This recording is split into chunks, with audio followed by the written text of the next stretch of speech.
তো hello everyone, সবাই কেমন আছো?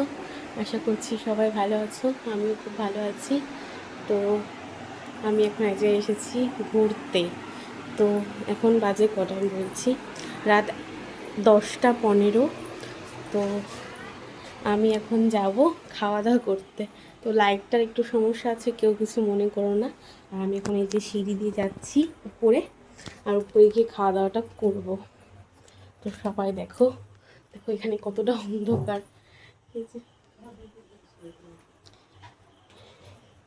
যাচ্ছি, এখানে একটু আলো আছে। আর এই দেখো সবাই খাওয়া দাওয়া করছে, আর আমি এখন খাবো। এটা কি দিয়েছো আমাকে? আমি বেঁধে নিচ্ছি। দেখো কি আছে এখানে খাবার। মাংস, টমেটো টক, চিকেন আছে। তো টাটা সবাইকে।